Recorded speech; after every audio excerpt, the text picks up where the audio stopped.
Right, well, the local election results here from the UK are in, and it's fair to say there's a pretty massive result, a bit of a political earthquake here. These is the results of essentially the biggest elections that we're going to have in this country until the next general election, which will probably be in 2029. There's no reason really for Labour to call it earlier when they're down so much in the polls. But this is sort of like our version of the midterms. This is the biggest that we're going to get for quite some time, and it gives us a really good, if flawed, but still a really good look at how the country is voting, how the country is feeling, what people are saying, what people are thinking. And it's fair to say that the big story of the night across the country, both England, Wales and Scotland, was that Reform did very well. As you can see in the English councils, Reform up essentially from no seats to 1,454. That's a gain of 1,452. Labour way down, losing well over 1,000 seats. Lib Dems doing modestly. Conservatives making, again, many losses. Not quite as many losses as they did in the last local elections last year, so we see people saying like, oh, they're making a slight recovery. Not really a recovery, it's just not quite as bad as what it was last year. We see the Green Party making pretty substantial gains, particularly in quite student areas, hippie areas, London, up 440. But I think really the biggest story of the elections is definitely the result in Wales, where we see essentially a total political realignment. So let's just focus in on that. We saw Plaid Cymru, who are essentially the Welsh National Party, sort of like the Welsh SNP, have an amazing night. They went up 20 seats and became the largest party in Wales for the first time. Reform did amazingly in Wales, went from having essentially 0 seats to becoming essentially the official opposition in Wales, the second largest party. Not that much behind Plaid Cymru, they're now on 34 seats. Labour had a disastrous result. Labour has won every single election to the Welsh Parliament since it was created, and they've plummeted. I mean, just look at this vote share loss, down so much, down 25.1%, down to only 11%. Only narrowly coming ahead of the Conservatives, who are also way down. So it is sort of two traditional parties in Wales, both being absolutely decimated, really destroyed, and we see the growth in the Plaid Cymru vote share. Essentially, most of that's probably coming from Labour.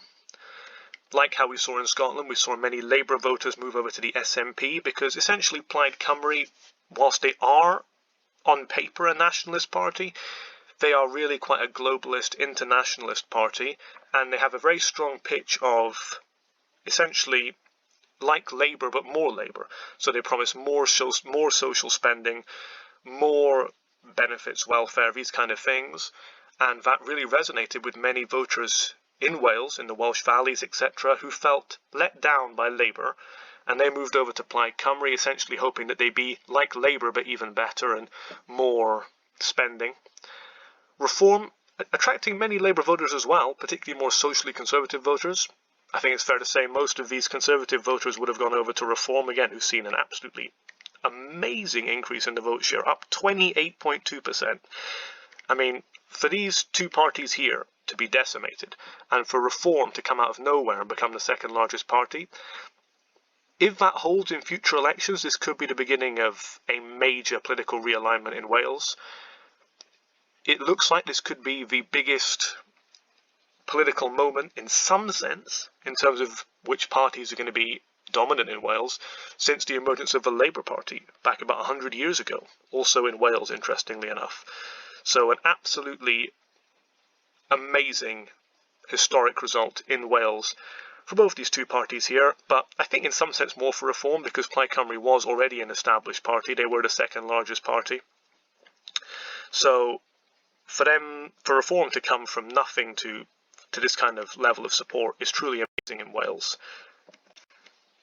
In Scotland, we saw a slightly less, earthquake result, but still actually a very consequential result. We saw the SNP lose quite a bit of support, actually.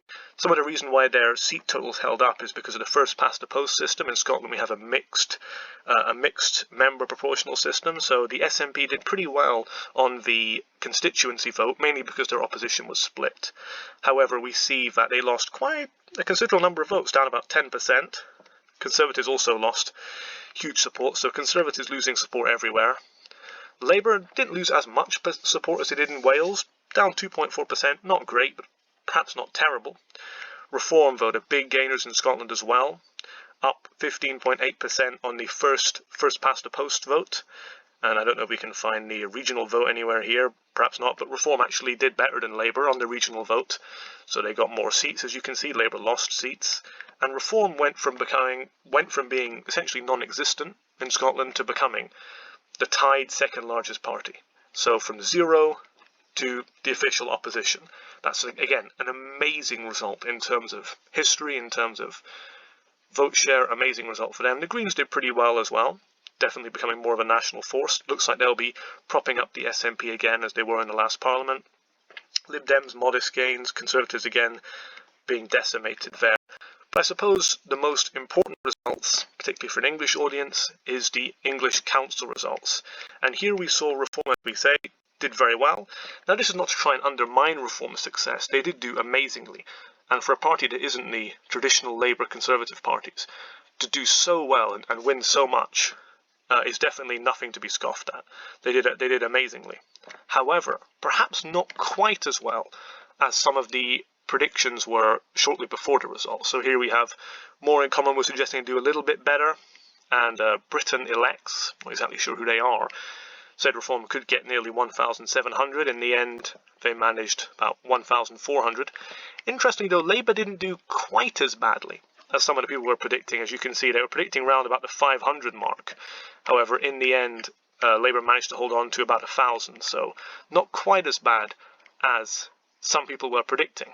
But nevertheless, a very bad result for Labour. Interestingly, though we don't have it up here, Rupert Lowe in Restore Britain, kind of the first little indication of how that party might do, stood in Great Yarmouth, which is, of course, Rupert Lowe's backyard, so you'd expect him to be quite strong there. But perhaps the strength of his support in Great Yarmouth took many people by surprise. He won nearly all of the seats that he stood in, defeating Reform. Obviously, Reform is now facing a challenge from Rupert, a challenge on the right. People who are saying Reform is becoming too left-wing, too centrist, kind of becoming part of the blob, so to speak. So Restore mounting a pretty powerful challenge in Great Yarmouth, and we'll have to see in next year's local elections when Rupert says he will stand candidates across the country. We'll have to see how Restore does then. But some early indications from Great Yarmouth, this could be a serious problem for Nigel Farage. However, the BBC calculated a national vote share based on these English results, and so I thought, well, let's take this national vote share that the BBC's calculated, this estimate, and let's apply it to our good old friends over at Electoral Calculus to see what a national election, a general election, could be like if people voted like they just voted in the local elections. So if we take the local election results and put them into a national simulator, what could the results be for the next general election? And this is what Electoral Calculus has to say. We see Reform.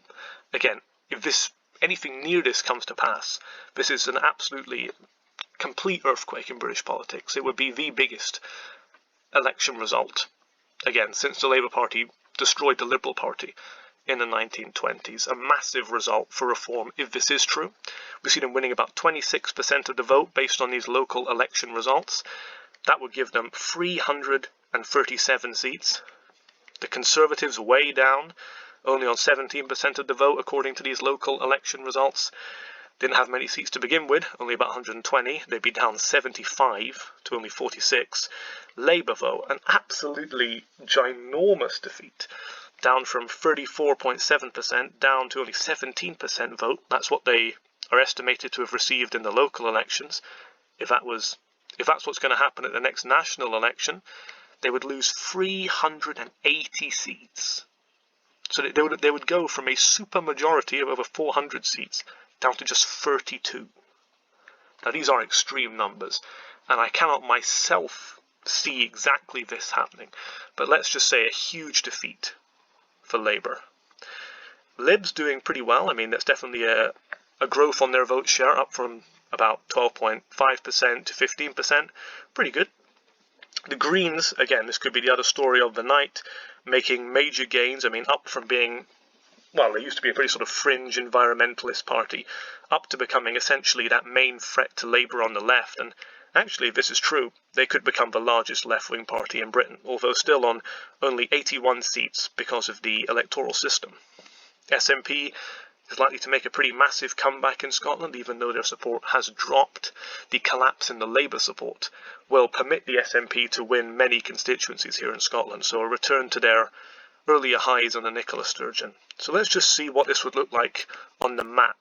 And as you can see, just so much Reform turquoise everywhere in England and Wales. Really great results for Reform if these local election results translate neatly into the next general election. Lib Dems doing really well in their sort of southwest and home counties territory, so sort of upper middle class white English people, and SNP doing very well in Scotland. This is the Plaid Cymru doing well over in Wales. A few Tory strongholds left, and we see the sort of Green support here in London. I mean, look at London. I mean, we see the sort of Green outposts here, so sort of university towns, stuff like that, but really look at London. It's just like a green swamp, essentially, just huge green dominance in many former Labour constituencies. Now, it should be, there's a word of caution, however, about this whole exercise of taking local election results and finding a national estimated vote share and then applying it straight to the electoral calculus. And that is that there's so many more factors that come into play at a general election. Firstly, many more people vote in general elections, so the people who vote in local elections tend to be old people, quite politically engaged people, people who maybe don't have other things to do, people who aren't at work. They're lower profile. Turnout is up in England and Wales, but still, more people vote at general elections, more people who don't normally vote, and that adds whole extra layers of uncertainty about what the result could be. The other thing is also that we're going to see tactical voting against Reform. So, Electoral Calculus actually did a poll looking at tactical voting, and essentially that's left-wing voters becoming very scared of Reform and the prospect of Reform winning. And local election results like what we've seen very much creates this impression that Reform is coming. So we see these sort of left-wing voters deciding to rally around the candidate that is best placed to stop Reform in their constituency. Obviously, we have the first past the post system, so in all these little constituencies you might have many different left-wing parties, the Conservatives and then Reform. Essentially, we could actually see many left-wing people and anti-Reform people decide to tactically vote for the candidate who is best placed to stop Reform. And if that happens, I mean, many people are actually talking about voting Conservative to stop Reform. That's just how much they hate Reform. So if that does happen, this massive Reform wave could be seriously reduced.